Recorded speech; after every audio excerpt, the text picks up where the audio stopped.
The wind pushed through the shattered windows of the apartment complex, making the torn curtains flutter like ghosts in a forgotten world. Dust hung heavy in the air, untouched and undisturbed for days. The streets below, once filled with life, now echoed only silence, a silence so deep it felt deafening. Elias Mercer crouched by the window, scanning the horizon with bloodshot eyes. His rifle rested across his lap, though he hadn't fired it in days. He wasn't sure if that was a good sign or a bad one. The horde had moved west, leaving a temporary stillness behind, but stillness never lasted long anymore. Just a month ago, the world had been loud. Sirens, helicopters, panicked voices, all of it crashing into one another in a chaotic symphony of survival. But now, even those had faded. Now, the loudest thing Elias heard was his own heartbeat, drumming like war in his ears. He moved slowly through the room, stepping over broken furniture and the dark stains he no longer paid attention to. He wasn't alone in the building, not yet, but the silence was starting to make him feel like he was. He hadn't spoken to another human in 9 days. Not since Rosa left to find food and never came back. Elias never admitted it out loud, but he knew deep down she wasn't coming back. No one lasted long out there alone. Still, each night before he slept, he folded her red scarf and placed it beside his makeshift bed, a small tribute to hope, even if it was all he had left. He descended the stairs cautiously, each creak of the floorboards threatening to betray him. He had learned to fear his own footsteps. The infected were drawn to sound, sharp, sudden, unpredictable sounds. They weren't fast, but they were relentless, and they had no need for rest. A single mistake could end everything. On the third-floor landing, he paused. A sound. Faint. Metal scraping concrete. He pressed his back to the wall, holding his breath. It could have been the wind, or it could have been one of them. Elias gently slid his hand to the handle of his hunting knife.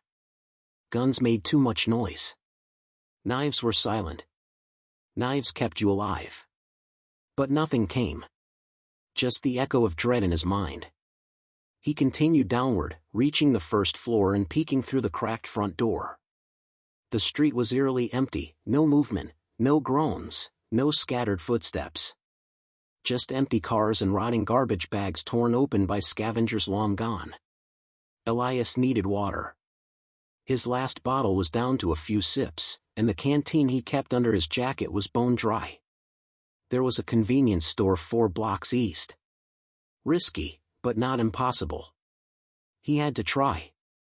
With a deep breath, he stepped out, his boots crunching on broken glass. Each sound made him wince, and he quickly darted into the alley, moving like a shadow between buildings. The smell of decay was everywhere, sharp and clinging. He pulled his scarf over his face, both to protect from the stench and to muffle his breathing. He passed a rusted bicycle tipped against a trash can, its wheel still spinning faintly in the breeze, like someone had been there not long ago. He stopped and listened again. Still no sound. But the quiet was worse than noise. Elias reached the corner of the street where the convenience store came into view. Its front was a mess, shelves visible through shattered glass, items scattered on the pavement, doors wide open like a gaping wound. He crouched behind a burned-out sedan and watched for movement. None. He sprinted across the street and slipped inside. The smell inside was worse, mold, rot, old blood. He moved quickly, grabbing what he could, 2 bottles of water, a half-crushed bag of crackers, a rusted can of soup. Better than nothing. Then he heard it. A footstep. Not his. Not human. A low, guttural groan followed. His stomach dropped. He turned toward the back of the store, where someone, was dragging a leg along the tile. The infected man wore a delivery uniform, now caked in dried blood. Half his face was gone. One eye bulged out like it was trying to escape. Elias didn't breathe. He slipped toward the front of the store, staying low. A glass shard cracked under his boot. The creature turned. It screamed. A screech of hunger and fury. And in the distance, more screeches answered. Elias ran. Back into the street, past the alley, cutting through rusted fences and climbing over dumpsters. His breath burned, his legs screamed, but he didn't stop. The silence was gone now, replaced by the rising cacophony of the dead. He barely made it to the apartment building before slamming the door shut behind him and barricading it with a metal rod. Heart pounding. Hands shaking. Eyes wild. He'd survived. But the silence was no longer safe. It was a lie. The banging had stopped. Elias sat slumped against the wall just inside the entrance, his rifle trained on the door, his breath coming in ragged gasps. Sweat dripped from his brow, stinging his eyes, but he didn't dare look away. The moans outside had faded, but he knew better than to trust the quiet. It was always like this now, a cruel rhythm of noise and silence. A scream that signaled death, followed by silence that made him question his own survival. Minutes dragged into hours. He finally pulled himself to his feet and checked the barricade. Still holding. He'd wedged a steel pipe between the door handles and braced a broken vending machine against it. Good enough, at least for tonight. His supplies were on the floor next to him, 2 water bottles, already warm, and the half-eaten crackers. He chewed slowly, each crunch in his mouth sounding impossibly loud. The store had nearly cost him his life. He wouldn't be going back anytime soon. By nightfall, the apartment had cooled, and the wind whispered through the broken windows again. Elias climbed back up the stairs, avoiding the spots that creaked. He reached the 5th floor and turned the corner to his room, what was left of it. He'd cleared the broken furniture weeks ago and laid out sleeping bags and cushions. The place still smelled like mold, but at least it was his. He lit a candle, shielding the flame with his hand. Just enough light to make out Rosa's red scarf on the floor. He stared at it. Still out there, he muttered to the empty room. He didn't expect a reply. He laid the scarf over his bag and pulled out a journal. Its cover was cracked and stained, the pages slightly water-damaged. Inside were scribbled entries, some short, some frantic, some barely legible. His handwriting had gotten worse as the days went by. Day 47. Almost died again. The city's quieter than ever, but it's not safe. Nothing is. Found water. Ran into a screamer. Not the same one from the station. This one was faster. Smarter? God, I hope not. He paused. Scratched out the last line. He didn't want to think about them evolving. That was the kind of thought that ate at your sanity. A sudden thud made him freeze. It came from above. The 6th floor. Elias reached for his rifle, every muscle tense. That floor had been empty for weeks, he'd checked it himself. Too burned out and unstable to live in. Another thud. Then the soft scraping of something dragging. He moved quietly, stepping into the hallway. The stairwell yawned before him like a throat waiting to swallow him whole. He took each step slowly, rifle raised. The 6th floor was pitch black. The hallway ahead was cloaked in shadow, and the doors stood open like mouths full of secrets. Elias stepped in. Then he saw it, light. A faint flicker coming from the end of the hall. Someone else was here. He edged closer, back pressed to the wall, boots silent. The light came from inside one of the apartments. A candle, just like his. Someone else was here. And that meant 2 things, either another survivor, or something worse pretending to be one. He knocked once on the doorframe. No response. He knocked again, louder. Still nothing. He risked a peek. Inside, the room was as broken as his own, furniture overturned, walls cracked, debris scattered. The candle burned on a table. And next to it sat a small pile of supplies, water, food, bandages neatly stacked. No one in sight. "Hello," he said quietly. Still nothing. He stepped inside, his eyes scanning every corner. Then he heard it. A soft intake of breath behind him. He spun around, rifle up. A girl stood in the doorway, thin and wild-eyed, a shard of glass clutched in her trembling hands. She couldn't have been older than 17. Her clothes were too big, her face sunken, but her eyes were sharp. "Don't move," she hissed. "I'm not here to hurt you," Elias said quickly, lowering his rifle slightly. "How do I know that? If I wanted you dead, you wouldn't be holding that glass." The girl stared for a long moment, then lowered her makeshift weapon, just an inch. "I thought I was alone," she said, her voice cracked and dry. "Me too," Elias replied. "How long have you been here?" 3 days. Came from the east side. It's gone over there. Fires, dead in the streets, people turning faster." She stepped further into the room, never taking her eyes off him. "Name's Elias," he said. "I don't care." He raised an eyebrow. "All right. Fair enough." The girl finally sat down at the table, wrapping her arms around her knees. "I'm not staying," she said. "Just resting.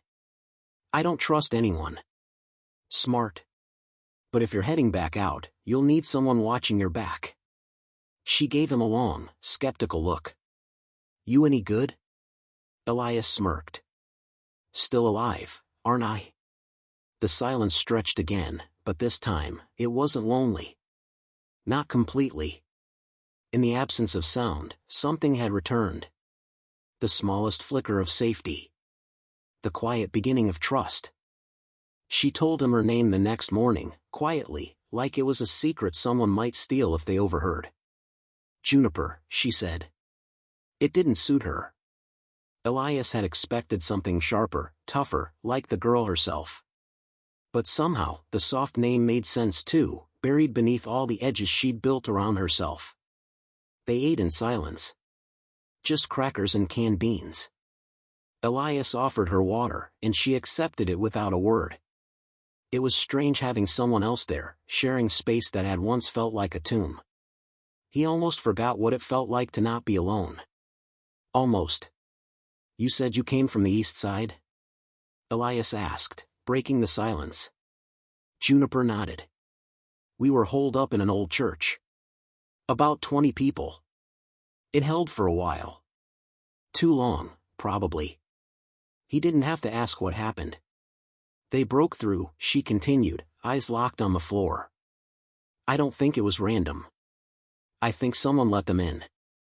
Elias frowned. Why would anyone do that? She looked at him then, with a hollow stare. People get tired of surviving. Tired of being trapped. Some of them think it's better to just let go. Take everyone with them. The weight of that truth settled between them. Elias had seen it too. Not just death. Surrender. People who couldn't bear another day. He wasn't sure what kept him going anymore. Maybe it was habit. Maybe it was Rosa. Maybe it was just stubbornness. Juniper stood up suddenly. "I need to move. I can't stay in one place too long." Elias didn't argue. He knew the feeling. But something tugged at him, an instinct honed by months of watching people disappear. "You have a plan?" he asked. "There's a military safe zone west of here. At least, there used to be. Camp Garnett. If it's still active, it might be our best shot." He hesitated. He'd heard rumors about Garnett too. Some said it was a fortress. Others said it had fallen like the rest. "That's a long hike," he said. "Through open streets." "I know. And if it's gone?" Juniper looked at him again.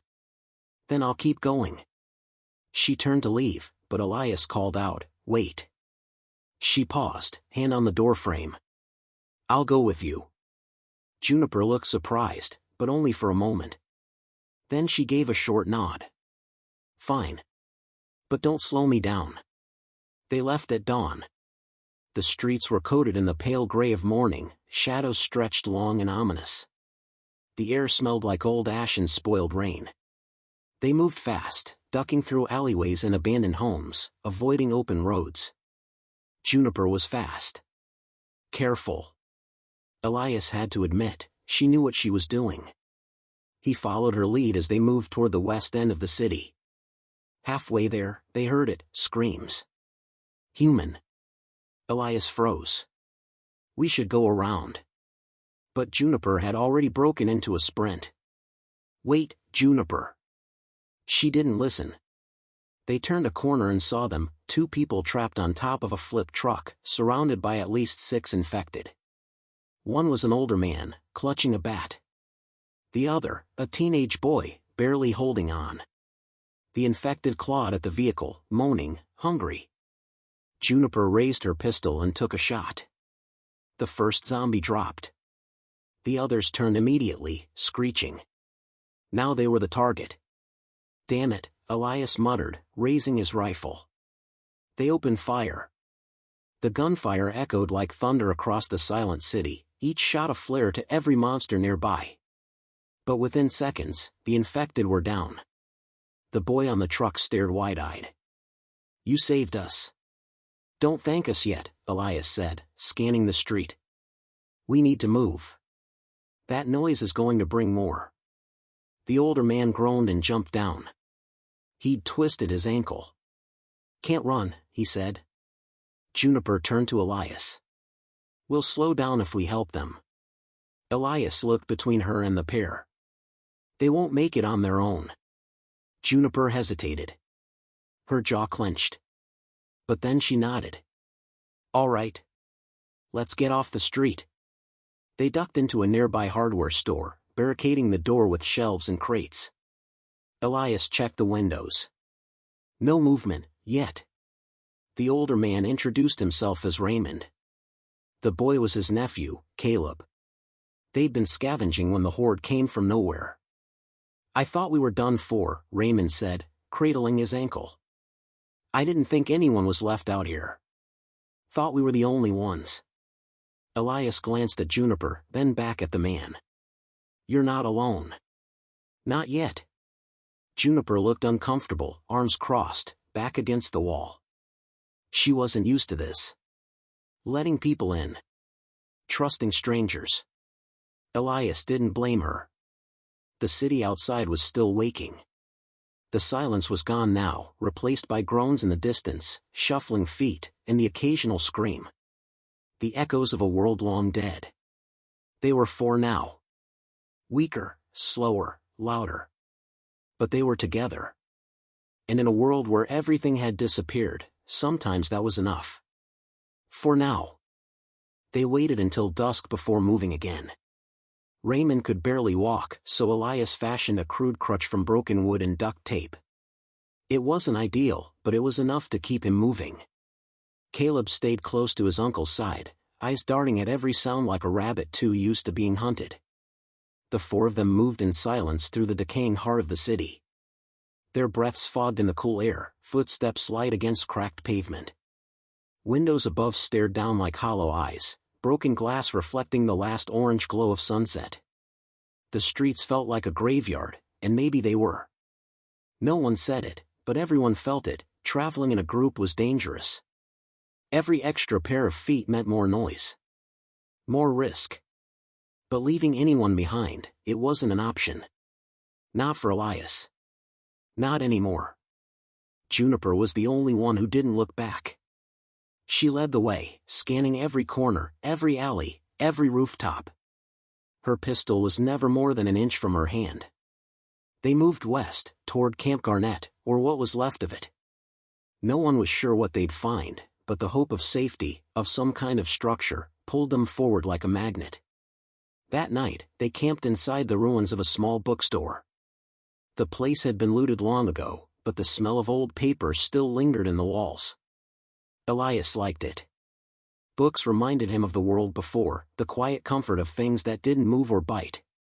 He found a children's book with torn pages and handed it to Caleb, who smiled for the first time since they met. Do you think Camp Garnett's still there? The boy asked quietly. Elias glanced at Juniper. She was sitting alone near the window, staring out into the street like she was waiting for a ghost.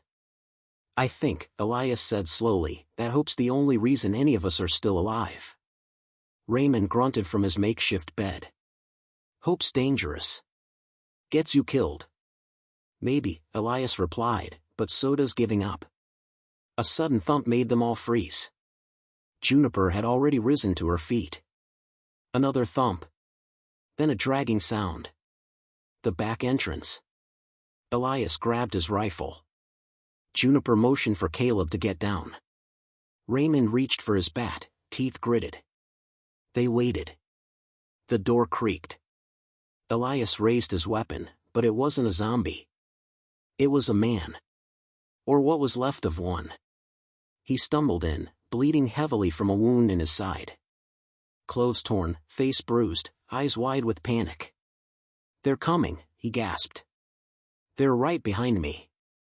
Juniper was at his side in seconds, checking his pulse. "How many?" she asked. "Too many," the man wheezed. "They were hiding in the tunnels, under the buildings. They wait there. In the dark." "Tunnels?" Elias asked. "You mean the old storm drains?" The man nodded, shaking. "I thought I could hide in them. I was wrong." Elias turned to Raymond. "We need to move. Now." But Raymond looked pale. "I can't keep up." Juniper's jaw clenched. She stood and turned to Elias. "We'll need a distraction." Elias didn't like the sound of that. "What are you thinking?" "We split. I'll take the rooftops and draw them west. You three move south. There's an old parking garage near the freeway. It's defensible." "No," Elias said sharply. "You won't make it alone." Juniper stared at him. "I've done fine so far. You don't need to anymore."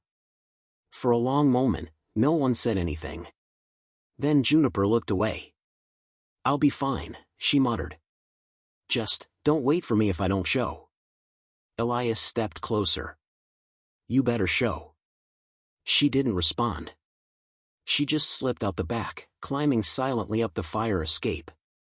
The horde came 10 minutes later. They burst from the alleys and manholes like rats, snarling, teeth flashing. Elias and the others ran, ducking through narrow streets, helping Raymond as fast as they could. Above them, gunshots echoed from the rooftops, Juniper's signal. "She's leading them away." Caleb shouted. "Don't stop." Elias yelled back.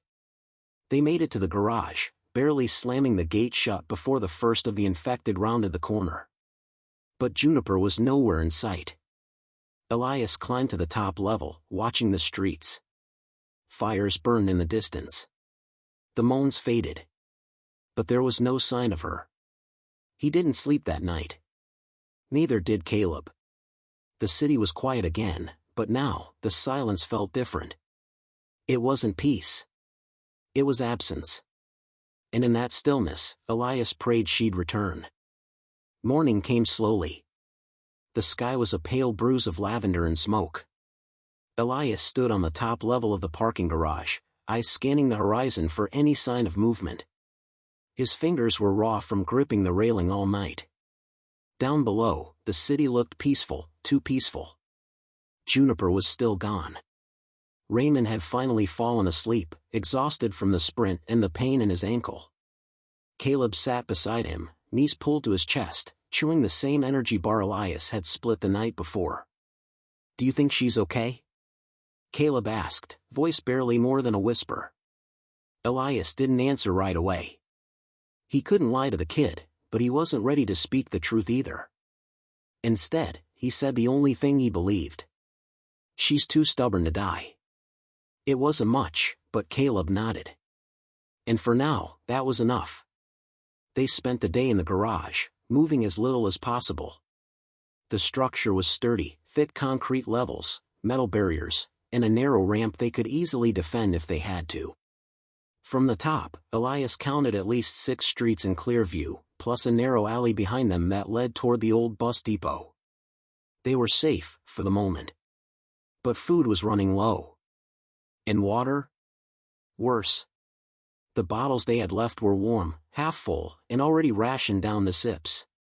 Elias knew they'd have to move soon. The idea of doing it without Juniper sat like a knife between his ribs. By late afternoon, the sky dimmed again. Clouds rolled in from the north, thick and heavy, carrying the scent of rain and rot.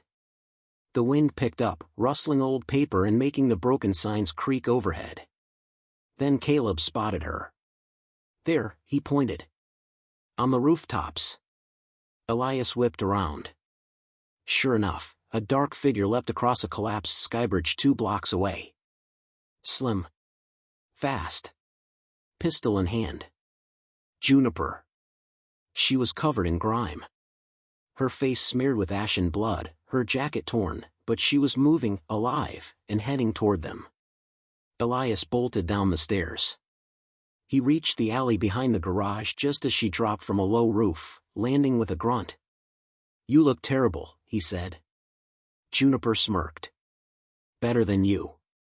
He didn't hug her, she didn't seem like the hugging type, but he did press a water bottle into her hand and stood close while she drank. She didn't say thank you. She didn't have to. How bad was it? Elias asked. Juniper wiped her mouth. I let at least a dozen off course. Doubled back through the market district. Lost one near the train tracks, but I think the rest followed me to the old theater. And you made it out? Barely. They're scattered now. But we've got a few hours, maybe a day, before they regroup. She looked up at him. We need to move. Elias nodded. That night, the rain finally came. It poured in heavy sheets, drumming on the concrete, washing the streets in a muddy flood. The infected didn't like the rain, Juniper said she'd noticed that before. It dulled their senses. Muffled their groans. Slowed their steps. It was the perfect time to leave. They moved in darkness, their only light coming from the faint glow of cloud-covered street lamps. Juniper led again. Elias followed with Caleb, and Raymond limped close behind, silent but determined. The city felt different at night. Like something asleep but dreaming, twitching, restless, ready to wake. Every shadow could have been a threat. Every drip of water made their hearts race. They passed a bus turned on its side, its windows cracked open like a wound. A bloated corpse hung from the door, its mouth still frozen in a scream. No one looked too long. By midnight, they reached the freeway overpass. From there, Juniper said, Camp Garnett was only a day's walk, assuming it still existed. They stopped in an abandoned toll booth to rest. I saw something on the way back, Juniper whispered as they huddled inside. Near the edge of the quarantine zone. A flare. Red. Elias's head jerked up. A signal? Could be. Or bait. But it's something, he said. She nodded slowly. Yeah. It's something. Raymond groaned softly in his sleep, shifting against the wall. Caleb had already passed out, his head against Elias's arm. Juniper sat at the booth window, watching the rain pour down over the empty lanes ahead. Her pistol sat in her lap. Her other hand toyed with a broken compass she'd clipped to her belt. Elias sat across from her. Thanks, he said finally. She raised an eyebrow. For coming back. Juniper didn't answer right away. Then she looked down, voice quiet. I didn't want to. But then I kept thinking about that kid. And about how much you still believe. She smiled faintly, but it was tired. Haunted.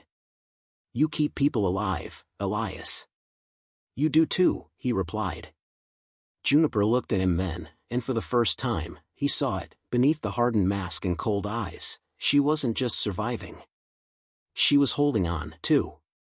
Just like him. And somehow, in that small moment between thunder and silence, the world didn't feel so broken anymore. The storm cleared by morning.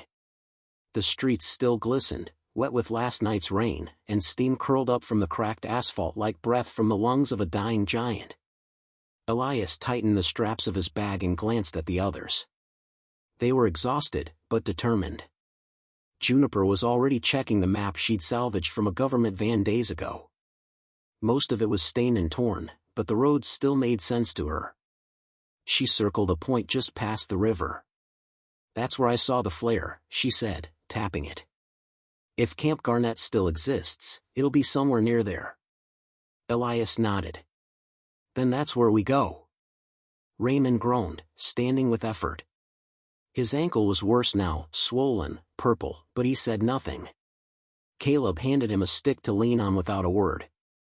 The silence between them had become something sacred. Not empty, not cold, but full of understanding. They were beyond conversation now. Every look, every gesture said enough. They moved like ghosts through the city.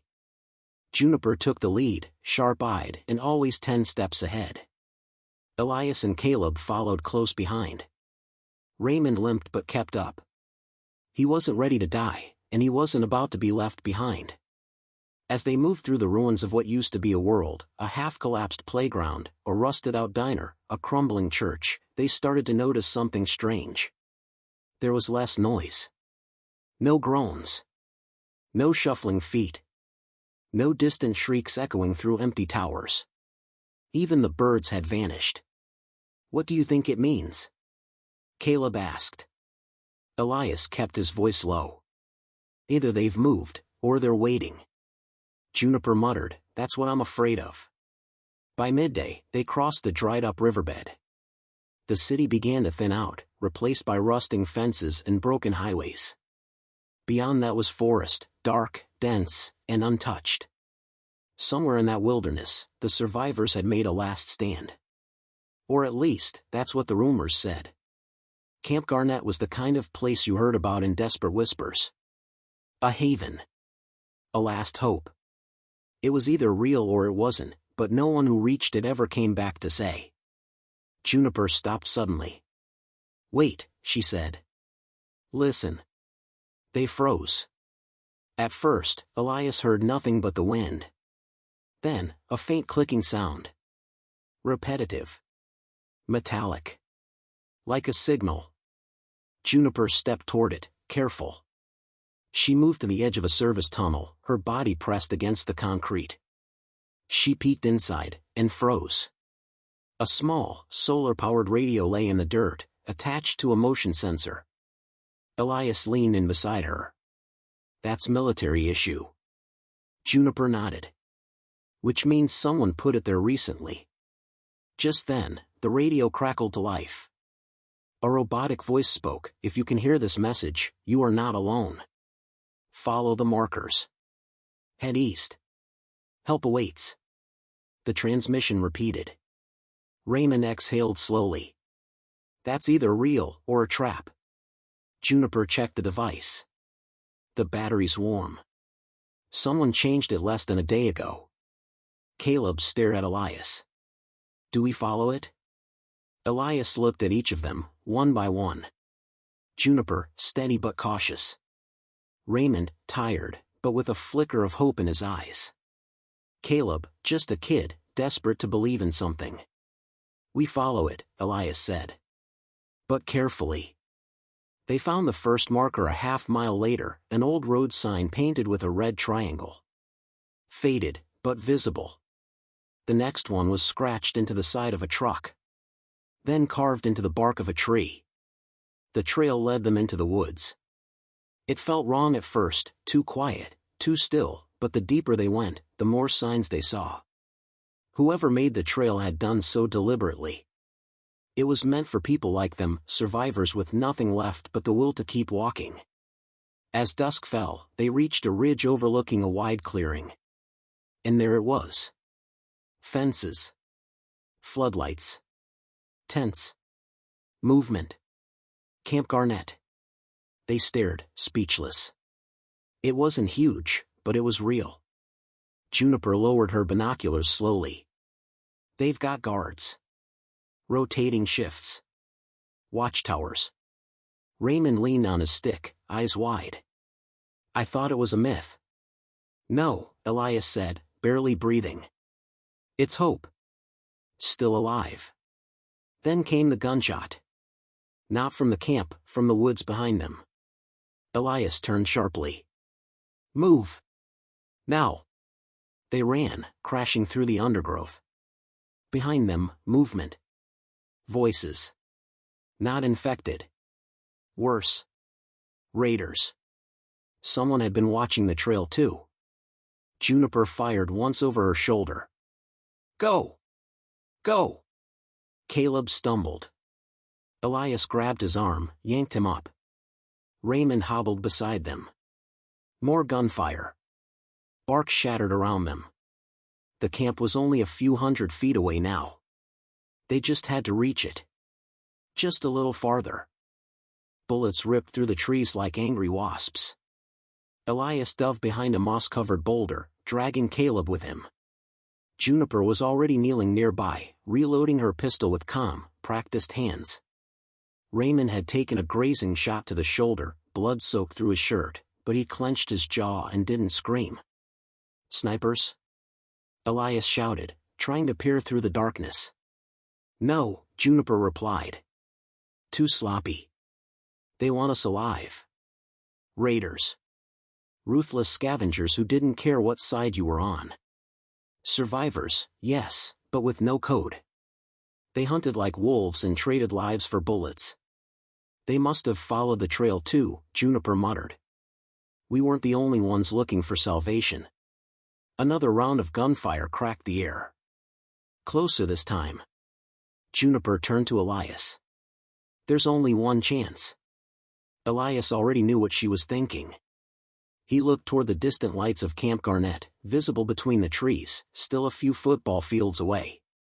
Cover fire, he asked. Juniper nodded. We draw them out. Give the others a shot.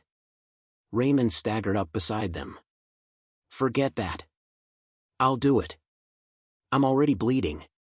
No, Elias said firmly. You run. I stay. You both go, Juniper interrupted. I'll handle this. Before they could argue, she reached into her pack and pulled out a flare. She struck it with a hiss, and red light exploded in her hand, bathing the woods in eerie color. Move, she barked. Then she sprinted sideways, deeper into the trees, flare held high in one hand, pistol flashing in the other. The raiders instantly shifted focus, yelling and crashing after her. Elias didn't wait. He grabbed Caleb's hand and ran. Raymond followed, gritting his teeth with each pounding step. The forest was a blur. Branches slashed at their faces. Roots threatened to trip them. Behind them, the sound of pursuit, gunfire, angry shouting, but it was moving away, chasing the flare like moths to a flame. Juniper was giving them her chance. As they burst from the trees into the open, floodlights from Camp Garnett snapped onto them. Men on the towers raised rifles. Don't shoot! Elias shouted, waving both hands. We're not infected. One of the guards shouted into a radio. Another scanned them with a high-powered spotlight. After a long second, the gate creaked open just enough. Inside, now, a voice bellowed. Elias shoved Caleb through. Raymond stumbled in after. Then Elias turned, scanning the woods. Still no sign of her. He waited. 1 heartbeat. 2. Then he saw it, Juniper, limping from the shadows, one arm clutching her ribs. She fired a shot behind her as a raider lunged, then dove through the gate just as it slammed shut. She landed hard, coughing, eyes wild. The guards rushed forward, guns ready. Are you bit? One of them barked. No, Elias answered quickly. Gunshot wound, that's it. Juniper nodded, panting. Check if you want. But maybe point that thing at the ones who were shooting at us. The guard narrowed his eyes but stepped back, motioning to a medic. 2 people ran forward with a stretcher, lifting Raymond gently. Caleb slumped against the fence, shaking, but smiling. Somehow, they had made it. They were inside. Camp Garnett was real.